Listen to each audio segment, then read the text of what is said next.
नमस्कार दोस्तों, एक बार फिर से आप लोग का बहुत बहुत स्वागत है। आज का इस सेशन आप लोगों के लिए काफी इम्पोर्टेंट और इंटरेस्टिंग रहने वाला है। आज हम बात करेंगे top 10 current affairs based on 15, 16 and 17 of April 2023। सबसे पहली न्यूज यहाँ पर आ चुकी है आपके और मेरे साथ हमारी स्क्रीन पर।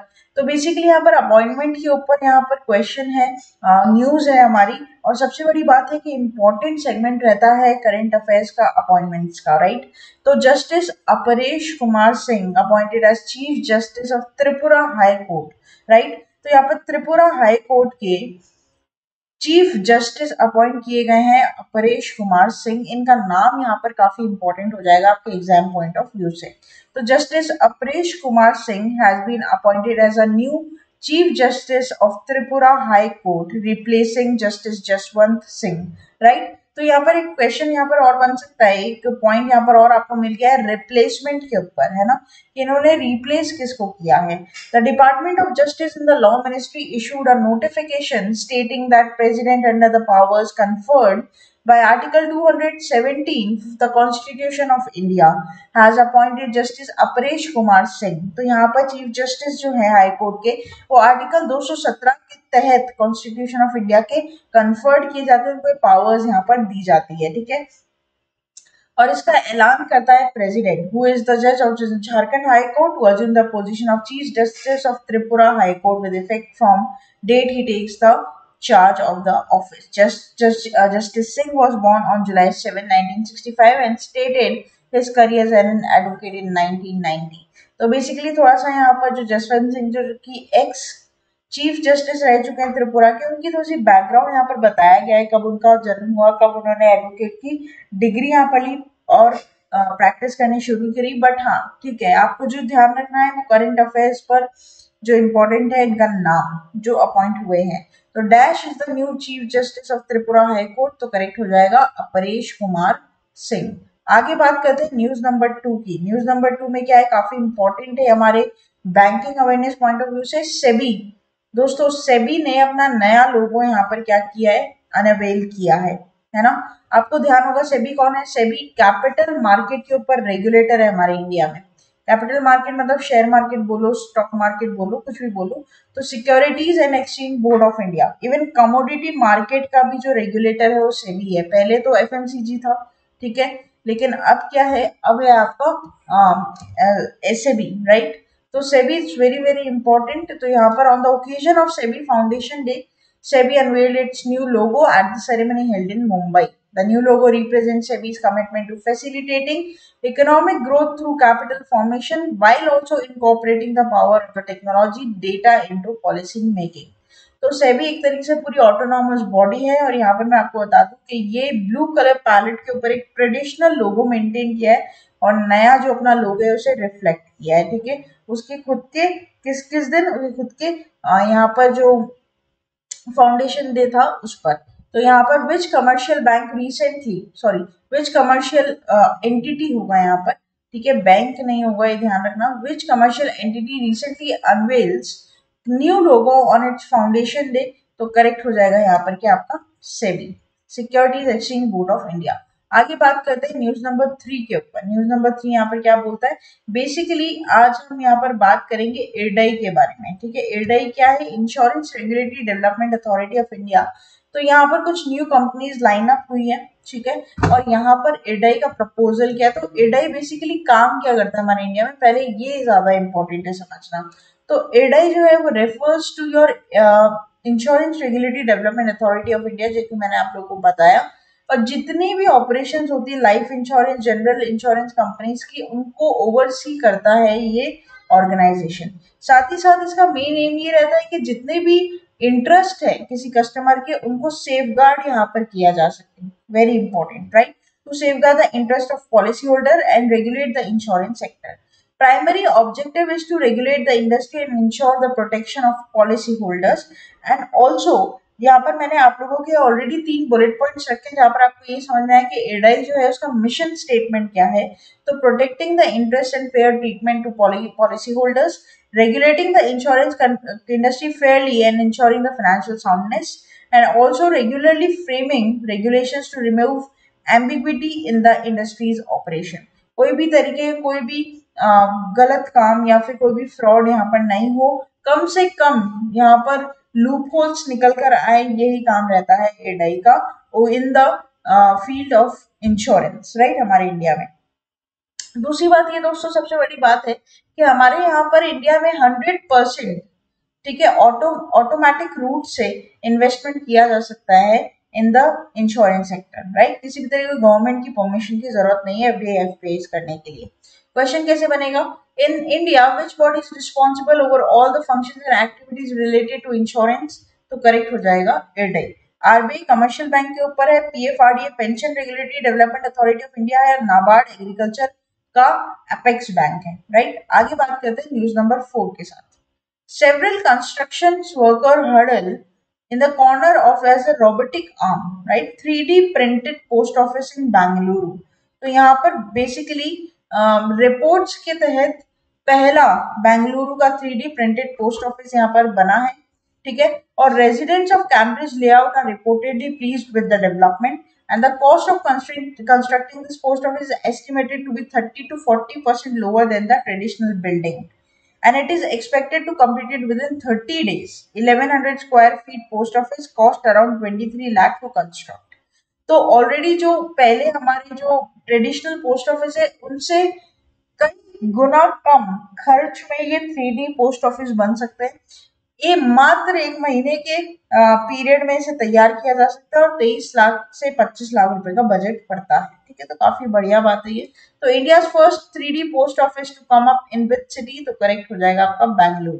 आगे बात करते हैं न्यूज नंबर 5 की। हाफ वे थ्रू हम हमारे वीडियो पर यहाँ पर पहुंच चुके हैं।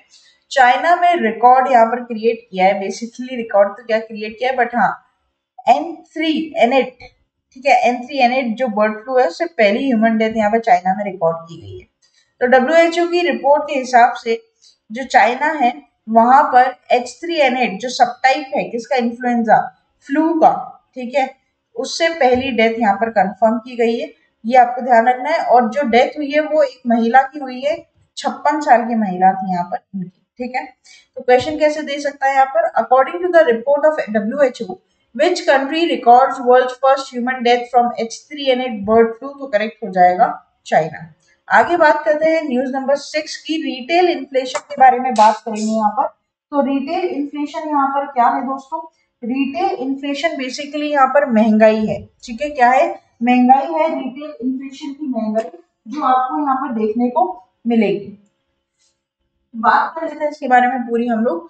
तो बेसिकली मार्च के महीने की अगर मैं बात करूं, ठीक है, मार्च के महीने की अगर मैं बात करूं तो क्या इसका इम्पैक्ट है, क्या क्या प्रॉब्लम्स यहाँ पर फेस की गई हैं इन्फ्लेशन को लेकर, वो सारी बातें यहाँ पर करेंगे। तो सबसे पहले इंडिया का जो एनुअल रिटेल इन्फ्लेशन है मार्च के बेसिस पर मैं अगर आपको बताऊं तो करीबन एक बढ़ाव यहाँ पर देखने को मिला है फ्रॉम 5.66% फ्रॉम 6.44% इन फरवरी। तो एक बहाव यहाँ पर देखने को जो मिला है वो नीचे गति में मिला है, जो कि अच्छी बात है क्योंकि महंगाई जितनी कम होगी उतना अच्छा है, क्योंकि हमारा जो कंट्री है वो मीडियोकर है।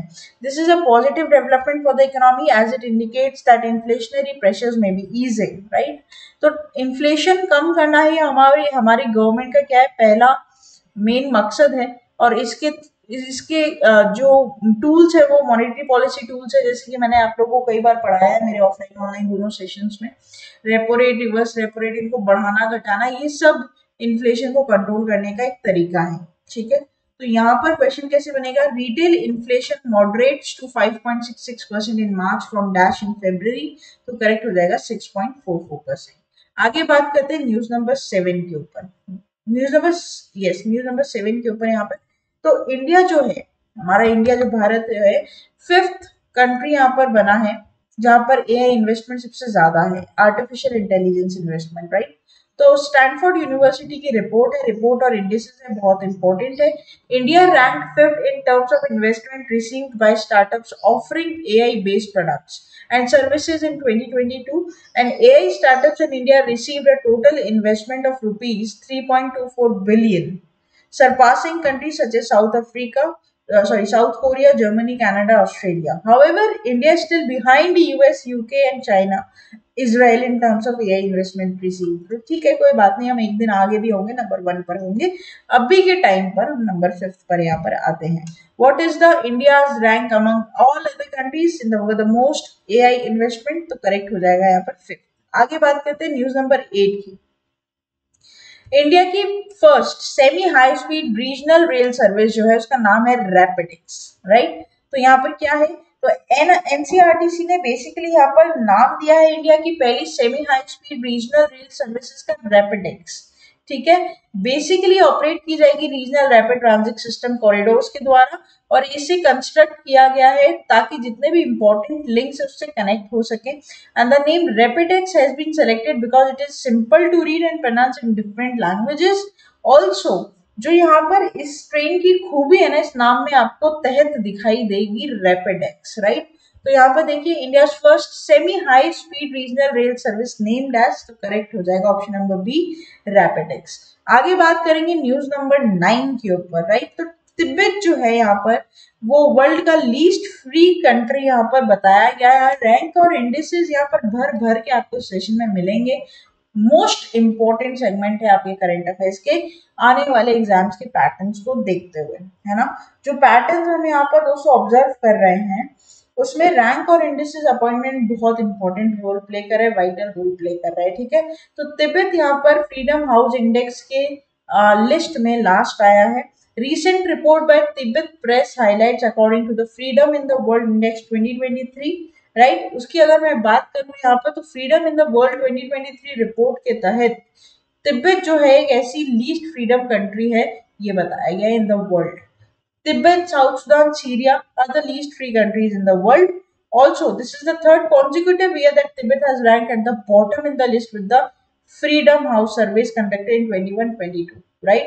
तो ऑलरेडी बहुत रूथलेस है चाइनीज गवर्नमेंट, मतलब कहना पड़ेगा यहाँ पर, सरपास कर चुकी है तिब्बतियंस को बिल्कुल, और बहुत बुरी हालत यहाँ पर है दोस्तों। तो which country ranks last in freedom house index 2023 report? तो करेक्ट हो जाएगा तिब्बत। आगे बात करते हैं, लास्ट हमारे यहाँ पर न्यूज रहेगी। पीएम मोदी जी ने वंदे भारत एक्सप्रेस राजस्थान की पहली उसे फ्लैग ऑफ किया है virtually.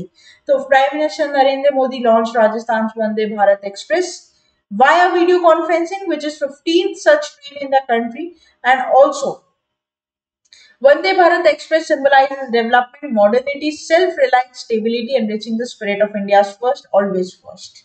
He also mentioned that the train will greatly benefit Rajasthan tourism industry, and also it will going to begin on 13th of April, that is already begun, and it will operate between Ajmer and Delhi cantonment with stops at Jaipur, Alwar and Gurugram, right? तो यहाँ पर आपको question कैसे देखने को मिलेगा, PM Modi flag of dash first Vande Bharat express train, correct हो जाएगा राजस्थान। ठीक है दोस्तों, ये था हमारा पूरा टॉप 10 करंट अफेयर्स का सेशन। आशा करते सेशन यहाँ पर आपको इंटरेस्टिंग, इंफॉर्मेटिव, हेल्पफुल लगा होगा। आप हमें डेली फॉलो कर सकते हैं YouTube पर, जहां पर होम सेक्शन में आपको डेली करंट अफेयर्स की वीडियोस मिलेगी। ना केवल YouTube बल्कि फेसबुक, ट्विटर और इंस्टा पर भी हम आपके लिए अवेलेबल है। प्लेलिस्ट पर जाकर अपने मनचाहे वीडियोस देखिए, मनचाहे एग्जाम की प्रिपरेशन कीजिए, कम्युनिटी बेस पर एमसीक्यू सॉल्व कीजिए और अपनी प्रैक्टिस को और मजबूत कीजिए। साथ ही साथ आप लोग हमारी ऑफिशियल वेबसाइट पर जाकर हसल फ्री अपने आप को रजिस्टर कर सकते हैं, एनरोल कर सकते हैं किसी भी कोर्स के लिए। व्हाट्सएप पर डायरेक्टली कनेक्ट होकर आप हमसे आपकी प्रॉब्लम्स को डिस्कस कर सकते हैं और मेरे साथ आप डायरेक्टली जुड़ सकते हैं vision.co.in वेबसाइट और साथ साथ जो कि मैंने पहले ही आपको बताया, और टेलीग्राम चैनल पर। ठीक है, वेरी इंपॉर्टेंट। तो इसे आप क्या करेंगे, ध्यान रखेंगे। तो बने रहिए, देखते रहिए आगे आने वाले और फ्रूटफुल सेशंस के लिए। तब तक के लिए thank you so much and have a nice day.